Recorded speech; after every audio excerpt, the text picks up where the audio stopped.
ਚਲੋ। अस्सलाम वालेकुम दोस्तों। कहते हैं कि हर दिन का आगाज़ होंगे कि नहीं सुबह नाल एक सुबह नाल एक नया पैगाम।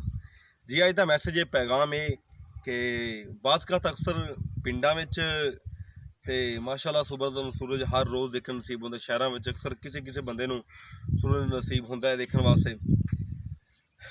गल है कि तुसी सोशल मीडिया पाकिस्तान च तकरीबन 80% लगे बंदे सोशल मीडिया इस्तेमाल करते हैं।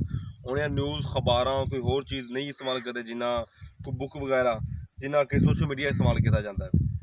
तो अगर सोशल मीडिया नूं दो नज़र ने नैगेटिव पॉजिटिव वो थोड़ी अपनी सोच तो बना सारा। तो वीर जी तुसीं पॉजिटिव लेंदे हो नैगेटिव लेंदे हो।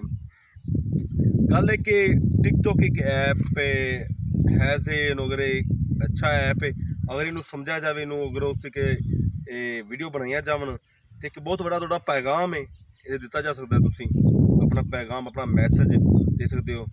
एक जस्ट फनी भी तुसी वीडियो बना सकते यार बजाए कुछ एक झूठ ते मबनी कहानियां सारा कुछ फ्रॉड कि सिर्फ अपने लाइकां दे अपने फॉलोवर की खातर सब कुछ करना। मैनू तो अगर पूरे टिकटॉक च अगर नफरत है तो मनु नदीम नानी वाले थे हकीकत बात है कि टोटल वो बंदा ऐसा है कि जो पहले तो वजह है कि अपने आप तो अगे आया ना अपनी मावा भैनों अगे लैके अपनी नानी जी अगे लैके अगे आ गया जी मैं नानी वाला।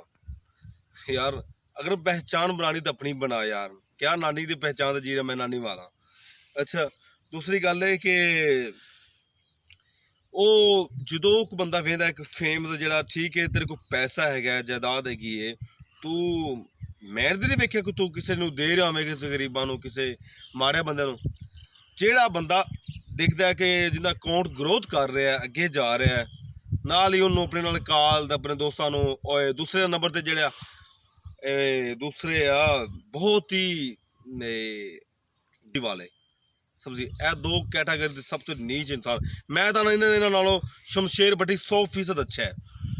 चलो मूँह तो सुनादा है इन्हों करता है सही करता है मेरी मनो तो मैं सही करता है वो कि जो ये बंद सही करता है। और उम्र गुजर मेरी उनकी भी गल ठीक है यार पहले अगर तेरे अंदर टैलेंट एबिलिटी है लेकिन तू अपने पाकिस्तान सिर्फ कर तू बाहर आउट ऑफ कंट्री एक अंग्रेज़ों का बरतानिया का गोला बनया उत्थे उन्हों का पैसा कमा रहा है उन्हों का खा रहे हैं उतो खमा तो पाकिस्तान को कहना मैं फलां कर रहा कहना तू पाकिस्तान का उत्थे ना झंडा बुलंद किए बैठा है।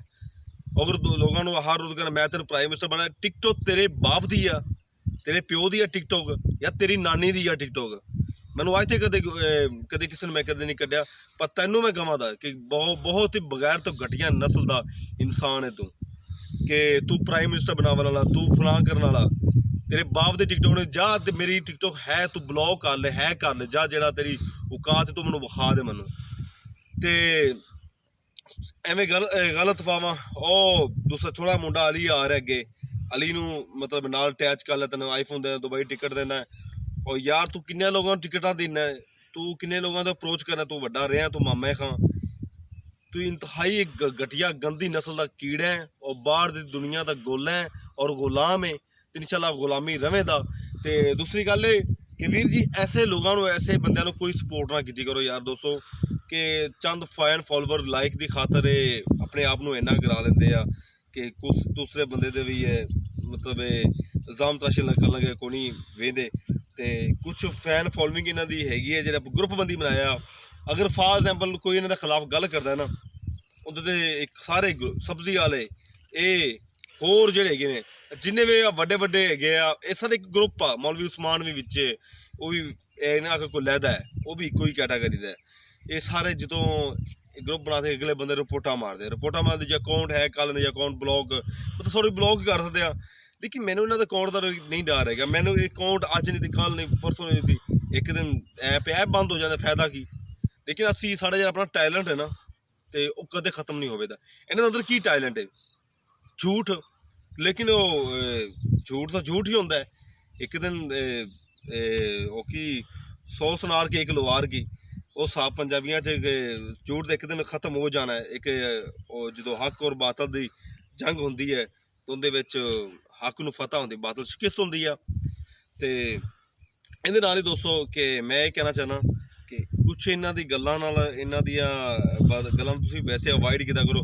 ਆਪਣੀ ਸੋਸ਼ਲ ਮੀਡੀਆ ਦੇ ਇੱਕ ਆਪਣਾ ਅੱਛਾ ਮੈਸੇਜ ਦਿੱਤਾ ਕਰੋ, ਅੱਛਾ ਪੈਗਾਮ ਦਿੱਤਾ ਕਰੋ, ਟੈਲੈਂਟ ਨੂੰ ਸਪੋਰਟ ਕੀਤਾ ਕਰੋ। ਪਾਕਿਸਤਾਨ 'ਚ ਹੋਰ ਕਾਫੀ ਟੈਲੈਂਟ ਆ ਜਿਹੜਾ ਤੁਸੀਂ ਮਤਲਬ ਅਸੀਂ ਇਗਨੋਰ ਕਰਦੇ ਉਹਨੂੰ ਅੱਗੇ ਲੈ ਕੇ ਨਹੀਂ ਆਣੇ। ਮੈਨੂੰ ਪਤਾ ਕਿ ਮੇਰੇ ਵਾਸਤੇ ਕਈ ਹਰ ਰੋਜ਼ ਕਈ ਵੀਡੀਓ ਮੈਂਸ਼ਨ ਕਰਦੇ ਆ, ਮੈਂ ਦੇਖਣਾ ਹੁੰਦਾ। ਅਤੇ ਖੁਦਾ ਮੇਰੇ ਗੁਜ਼ਾਰਿਸ਼ ਦੋਸਤਾਂ ਕਿ ਤੁਸੀਂ ਸਿਰਫ ਓਨਲੀ ਟੈਲੈਂਟ ਨੂੰ ਸਪੋਰਟ ਕੀਤਾ ਕਰੋ। ਦੂਸਰੇ ਬੰਦਿਆਂ ਦੇ ਝੂਠ ਫਰਾਡੀਆਂ ਨੂੰ ਸਪੋਰਟ ਕਦੇ ਨਾ ਕੀਤਾ ਕਰੇ। ਇੱਕ ਪਾਕਿਸਤਾਨ ਜਿਵੇਂ ਹੋ ਗਿਆ, ਮੈਂ ਅਗਰ ਵੇਖਿਆ ਜਾਵੇ ਤਾਂ ਇਹਨਾਂ ਸਾਰਿਆਂ ਨਾਲੋਂ ਬਿਹਤਰ ਜਿਹੜਾ ਗਾਲਾਂ ਕਰਦਾ, ਚਲੋ ਮੂੰਹ ਕਰਦਾ ਹੈ ਨਾ, ਸ਼ਮਸ਼ੇਰ ਬੱਟੀ ਫਿਰ ਵੀ ਬਿਹਤਰ ਆ। ਅਤੇ ਕਿਧਰੇ ਬਿਹਤਰ ਆ ਇਹ ਝੂਠਿਆਂ ਨਾਲੋਂ, ਫਰਾਡੀਆਂ ਨਾਲੋਂ, ਸਿਰਫ ਆਪਣੇ ਫੇਮ ਦੀ ਖਾਤਰ, ਆਪਣੇ ਫਾਲੋਵਰ ਦੀ ਖਾਤਰ ਇਹ ਸਭ ਕੁਝ ਕਰਦੇ ਆ। ਅਤੇ ਬਕਾਇਆ ਤੁਸੀਂ ਇਹਨਾਂ ਤੋਂ ਅੱਛੀ ਤਰ੍ਹਾਂ ਖੁਦ ਜਾਣਦੇ ਹੋ, ਇਹਨਾਂ ਤੋਂ ਵਾਈਡ ਕਿਤੇ ਨਾ ਬਲੌਕ ਮਾਰੋ।